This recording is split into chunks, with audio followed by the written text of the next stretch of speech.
Aujourd'hui, on parle taxes foncières et enjeux fiscaux liés à vos propriétés commerciales et industrielles.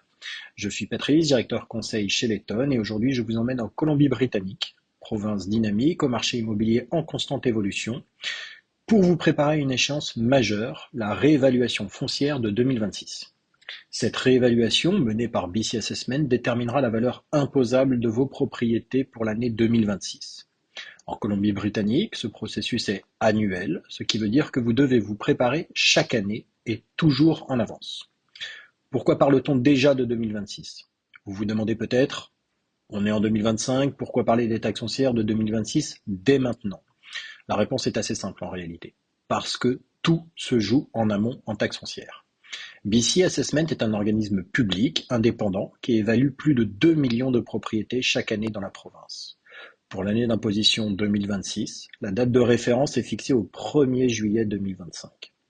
Mais les échanges commencent bien avant que vous ne receviez votre avis d'évaluation, notamment pendant la période stratégique qu'on appelle la consultation pré-roll.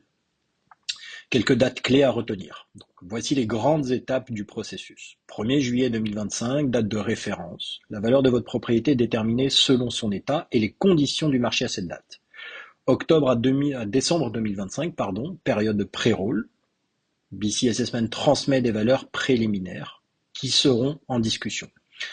31 décembre 2025, envoie des avis d'évaluation officielle. Et 31 janvier 2026, date limite pour déposer une plainte appelée Notice of Complaint. Alors attention, vous avez bien compris, vous n'avez que 31 jours pour réagir après réception de l'avis. Le tout tombe pendant les fêtes, ce qui réduit encore vos chances d'agir efficacement si vous attendez la dernière minute. Qu'est-ce que la période de pré-roll? La période de pré-roll, souvent négligée, est une période importante car elle est une opportunité précieuse pour les propriétaires. Durant cette période, BC Assessment vous partage ses valeurs estimées avant qu'elles ne deviennent définitives. C'est le moment où vous pouvez corriger des erreurs ou expliquer des particularités économiques propres à votre immeuble. Par exemple, si vos loyers ont chuté ou si vous avez perdu un locataire clé ou effectué des travaux qui influencent la valeur, vous pouvez et devez le signaler à cette étape. Exemple concret. Un immeuble situé à Surrey, par exemple, en 2022 ou 2023, générait des revenus stables, mais en 2024, un locataire important est parti et le bâtiment est demeuré vacant pendant plus de 8 mois. Si BC Assessment base son estimation sur des données historiques de revenus ou sur le tissu économique environnement, sans tenir compte de la vacance prolongée, vous pourriez vous retrouver avec une valeur artificiellement gonflée pour 2026. D'où l'importance de vous préparer en amont et de ne surtout pas rester passif. Que faire dès maintenant? Voici 3 actions prioritaires que je vous recommande. Consolider vos données financières en premier lieu, revenus de location, dépenses d'exploitation, taux de vacances, loyers demandés versus les loyers réels. Utilisez vos données de 2024 et du premier semestre 2025 pour démontrer la réalité économique de votre actif et la tendance. Documentez les changements physiques, travaux de rénovation, réaffectation d'espace, installation de bornes de recharge ou de panneaux solaires. Tout changement significatif doit être consigné, chiffré et daté.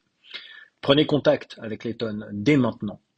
Nos experts locaux se chargeront de représenter vos intérêts auprès de BC Assessment dès la période pré-roll. Comparez vos valeurs au marché et fournir si nécessaire une analyse argumentée appuyée par des données sectorielles.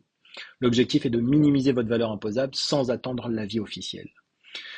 Après la réception de l'avis, si malgré cela, la valeur officielle que vous recevez le 31 décembre reste trop élevée ou inexacte, vous avez alors jusqu'au 31 janvier 2026 pour déposer une Notice of Complaint auprès du Property Assessment Review Panel. C'est un processus officiel et Letton peut aussi vous accompagner ici. Nous préparons le dossier, nous rassemblons les preuves de marché et nous vous assurons la représentation devant les panels pour défendre vos intérêts. Alors pourquoi ça en vaut la peine? C'est assez simple, encore une fois, les taux de taxation en Colombie-Britannique peuvent dépasser 2% dans certaines municipalités. Pour une propriété évaluée à 10 millions de dollars, chaque 100 000 dollars en trop, c'est plus de 2 000 dollars par an. Si on prolonge le trait et que l'on se projette sur plusieurs années, même une petite erreur d'évaluation peut avoir des conséquences significatives sur vos charges fiscales. Quand on sait que BC Assessment peut être amené à appliquer un coefficient pour réévaluer une valeur d'année en année. Alors, ce qu'il faut retenir, en résumé, en Colombie-Britannique, les réévaluations sont annuelles, donc l'effort de veille et de correction est constant. La période pré-roll est cruciale, elle vous permet d'intervenir avant que la valeur ne soit finalisée. Les experts de Letton sont là pour vous représenter et défendre votre juste valeur dès maintenant. Enfin, si besoin, nous assurerons la défense de vos intérêts devant les panels provinciaux. Voilà, merci pour votre écoute et bravo d'avoir pris le temps de mieux comprendre votre fiscalité foncière. Anticiper, c'est économiser. Alors si vous possédez un actif commercial ou industriel en Colombie-Britannique ou ailleurs, contactez-nous sans tarder. Eton est présent sur le territoire national, nous pouvons donc vous accompagner quelle que soit votre situation géographique. Nous analyserons votre dossier et nous vous accompagnerons pour protéger votre assiette fiscale. Je suis Patrice et je vous dis donc à très bientôt pour un prochain épisode du Balado Letton. Prenez soin de vos actifs et de vos taxes foncières. Merci.